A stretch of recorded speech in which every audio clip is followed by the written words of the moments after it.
Thank you. I don't know if you can tell this about me. I'm brown. Yeah. And usually when I say that, the audience a little bit kind of tenses up. They start thinking, oh God, it's another comic who's going to talk about race and racism. Yeah. But I think it's only fair that I get to talk about racism. Yeah. Because it's a mutual exchange where I get racism and I at least get to give you feedback. Yeah. Yeah. Or what I like to call customer reviews. Yeah. I've been in the UK 5 months, and 5 months in racism, not good enough. Yeah. 3 out of 5 stars can be better. Yeah. I feel like my grandfather got the cool stuff, and I'm have to lick the crumbs, just like really bad stuff. Yeah. And I think I know why. Yeah. I think I know why because when immigration was lesser, you had lesser immigrant groups coming in, so the racists had time to get to know all of these groups, understand their culture, and then shit on it. Yeah. So as an immigrant, you wouldn't just feel excluded. You'd know exactly why you're being excluded. Yeah. But here's the thing, right? When immigration increased and there were a lot of groups coming in, it gets tiring. There's so many groups to be racist to. Yeah. It is kind of tiring. So I'll give them that. Yeah. So the kind of racism that's kind of developed now is a lazy racism. You go out on the streets and you hear it very often. You go out and you hear it. People keep saying, go back wherever you came from. Go back wherever, yeah. I think I might be more inclined to going back if you knew where I came from, yeah. I'm going to stay till you find out. Yeah.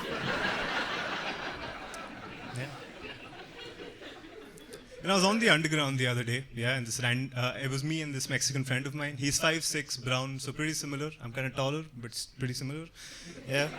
And we were walking in the underground, and this random person came up to us and said, "Go back to New Delhi." Yeah. At least he knew the capital, which is pretty good. Yeah. He said, go back to New Delhi, and my Mexican friend went, me also? Yeah. Racism fucking fell off. I don't know what happened.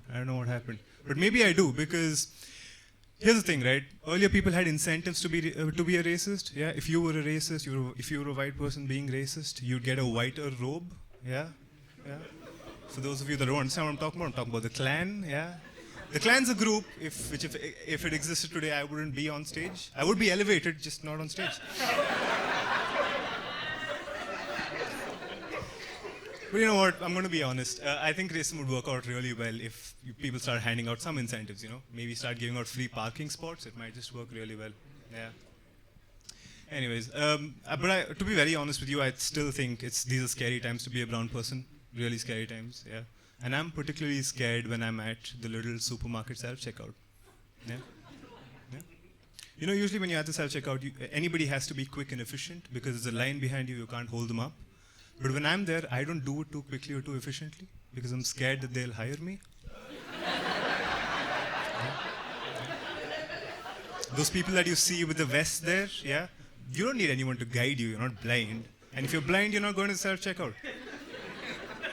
Anyways, right, you have these people with the vests. You know what they do? They send the white people to the farther counters, the ones on the other end, and they keep all the brown people close to them. They're like, this one's good, that one's okay, but he's still brown, why is he slow? Brought up in the UK. Yeah. Anyways,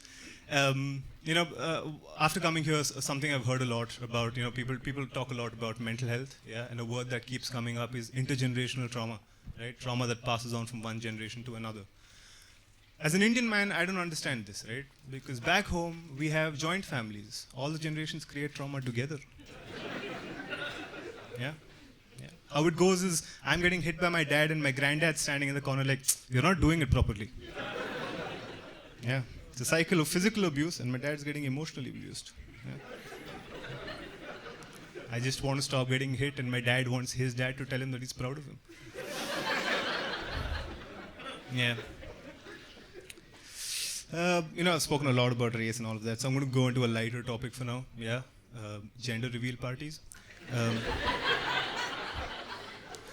Yeah. I don't like gender reveal parties because they're not inclusive enough.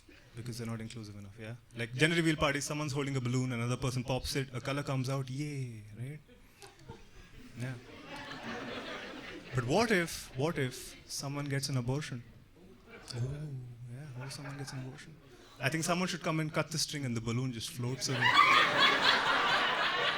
Yeah?